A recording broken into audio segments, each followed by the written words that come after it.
Hello everybody and welcome to Crazy Horse Gaming. I'm Mike and this is our second video in the Star Wars week. This is basically we're going to be putting up features and videos all week regarding the Star Wars universe or come from the Star Wars universe's video games in celebration of May the 4th, the Star Wars Day. So yep, you're going to expect a video or an article from us every day up until next Sunday, the 12th of May. And this one we're doing today is Star Wars Rebel Assault 2: The Hidden Empire. Released in 1995 on the PC, PlayStation and Mac. This is a continuation of the Rebel Assault games, and according to the magazine The Adventurer, this was the first game to contain actual actors. The scenes were filmed specifically for this game using actual props from the films, and they actually got the actors in especially for this, so these are exclusive scenes or scenes made especially for this game in what is a single-player rail shooter. This, got to admit, isn't one of my most favourite Star Wars games, mainly because with it being a rail shooter, although it does try and give you the illusion of freedom with your steering and stuff, you are set to a fairly strict course. The controls aren't exactly the best in the world. They're a bit awkward. I mean, as you can see here, during this fight scene, you do get to fly several other different ships. This is the Y-Wing, I believe. I could be wrong. Basically, it's obviously a flight sim rail shooter. You get the choice of changing views, as you've seen there. So you can go from first person to third person, but that depends on the missions, really. On this mission, you get it. There are other missions where you're just stuck with either the cockpit view or the outside view. Yeah, so they've tried to make it look like it's a kind of continuation of the movie sort of thing. You know, bringing in the real actors. Rendering, granted all these scenes are 3D rendered but for the game it's end, but the actual in-between scenes are actually full video. It's like full motion video, I guess, which kind of reminds me of some of the FMV things that you get in Command & Conquer and some of the Sega CD games, except in this case the acting's a lot better. Like I said, they did bring in actual actors from the Star Wars universe and the Star Wars films to film some of these.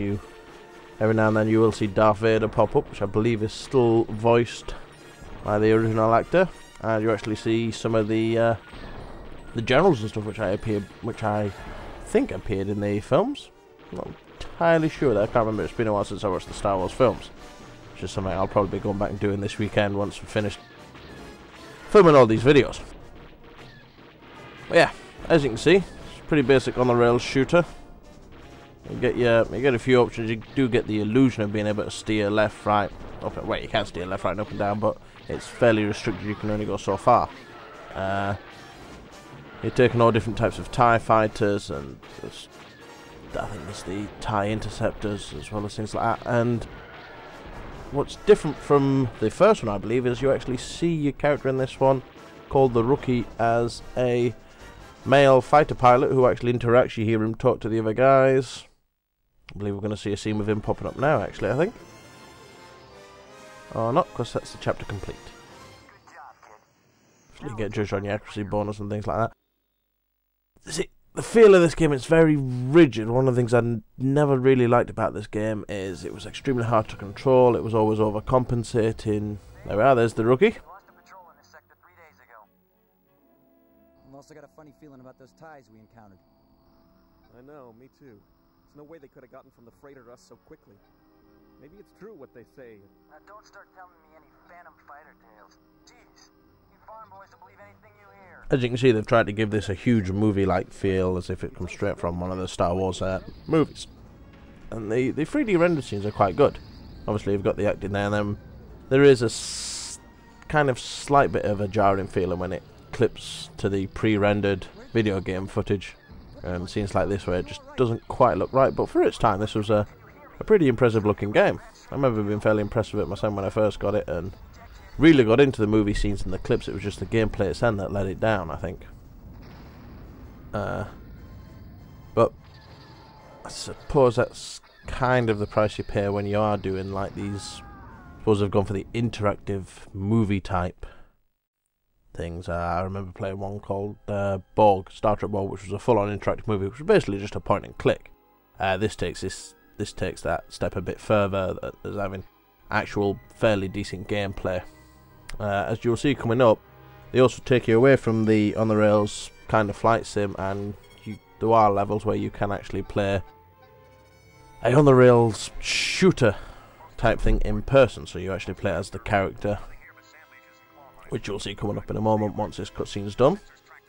Bang, 2 dead stormtroopers there.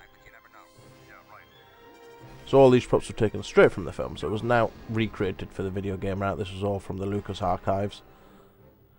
And we're going to see here the actual third-person shooter mode on this on rails. As you can see, you've got your extremely basic cover system. You pop in and out of cover. The aiming on this is really awkward and hard to get right. They ain't quite got that down to a kind of a fine art as yet.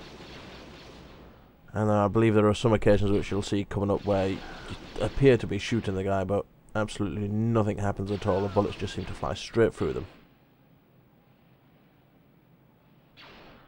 And that was just me missing, to be honest, there, but I was pretty sure I got the guy there.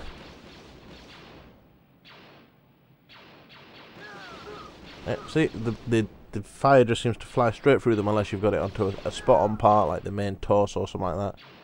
It's, you know, awkward to get headshots and things on this at times. But yeah, the aim is really awkward. Not smooth or as easy as you'd hope for something like for an actual shooter game. You hope they'd have this bit a bit more refined. But like I said, for its time in 1995, it was a pretty impressive game. Or it looked pretty impressive, should I say. We'll move on to the next section. That's also another thing, they're quite jarring loading screens where the game just seems to stop and then throws you into the next bit. So you're there for a few seconds wondering if the game crashed or not.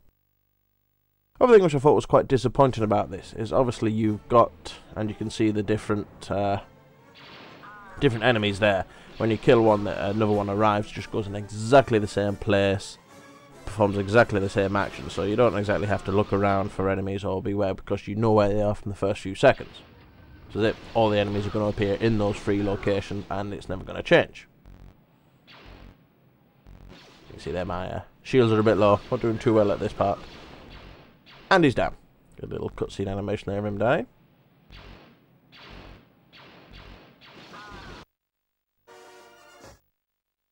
The checkpoints aren't too bad. They don't send you back to the beginning of the level or anything like this. You can pretty much pick up from where you left off.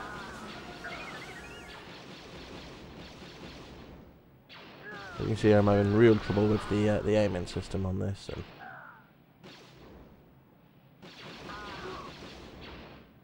yeah, so these are your basic. This pops up every now and then. The third-person shooter. Obviously, you get to fly the B-wing, the Y-wing. Believe you fly an X-wing. I'm not entirely sure, but that's obviously the main part of the game is the flight combat. And then there's these bits in which they kind of seem to just throw in. Although they play a fair decent part of the game, they're not too well thought out, these, or not as well thought out as the flying parts. As you can see, we've got another fairly jarring loading screen there. I believe coming up after this we have the I believe you have the, it's called the Corellian, which is a reproduction of the Millennium Falcon, which looks really impressive. And it has you going through tunnels and things like that, trying to get out. Which I'm absolutely terrible at, by the way. I didn't really get too far in this game, and it's not a game I particularly enjoy playing. So, I didn't exactly put the effort in on trying to get very far on this. Mainly because the game was just winding me up with the controls, and I ended up rage quitting a few levels in. Which probably would have made for a more interesting video than me just showing you the first couple of levels. Is just seeing me rage quit. Getting the face cam up is something we're working on. Probably won't be for this feature, but coming up soon is hopefully we'll be able to implement face cams on these, and so you will be able to see us getting frustrated and rage quitting at certain videos and games. Which I believe Liam has one lined up for me as a new feature we're doing where we all buy or we all find a game we want the other person to play, and they have to play it up to the point either they quit or finish the game. And for that, we are probably going to look at the most terrible games we can find for each other, just because we're nice like that. So you see, we've got your little tracker there, because you need a tracker to locate a ship that big when it's right in front of you. And we're coming up on the Millennium Falcon part, or the Carillion, sorry, part of this, the escape mission from this underground base in the Hidden Empire.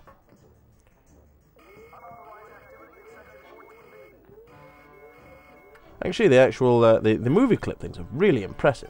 They do look like they're from the Star Wars films. A little bit cheaper than the Star Wars films, I admit, but you know, you could get away with putting them in there. And obviously the sound's straight from there as well, so the sound effects and soundtrack sound pretty impressive, I think. Here we go. So this is one of the scenes which, or one of the levels which really wound me up.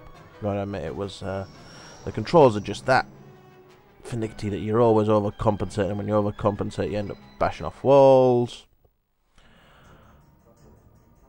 As you can see, trying to get the damn thing to fly straight, it's almost impossible. Or maybe it's just me, maybe I just suck at this, I mean, who knows, but it's a really disorientating ride as well. When you see like the directions move, it'll move up or down, it's looks impressive, but it just feels awkward as hell, and with it being on the rails, there's only so far you can go left or right, and you can just bounce off walls like that.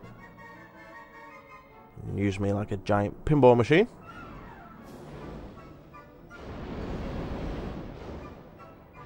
See, not the best pilot in the world. You won't want me flying one of your starships.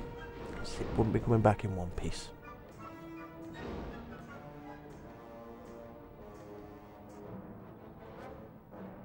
As you see, there's not a great deal that happens in this level. It is literally just avoid these pillars and stuff, which is harder than it looks. It really is. I believe I make this, and then the next bit you've got to get through, because you've also got to take out enemies at the same time, which is where I ended up quitting on this game. I just had enough at this point. I think I got, what, 15 minutes in, if that, and then just went, you know what, screw this, I'm not playing this anymore. So it's not not my most favourite of Star Wars games. The previous game that I showed, the Super Star Wars game, I much preferred that. It was much more up my street, that. So here we are, we're coming up to the next level now. This is it, you haven't got no choice, you've got to stick in this view for this one. So you can't really steer the ship anyway, or anything like that. You just got to take out the enemies as you're flying along. And it's a bit annoying because you keep running into walls, or you seem to run into walls and things, which as far as I'm aware you just can't stop. You know, you're going to run into these things, and it kind of is really frustrating.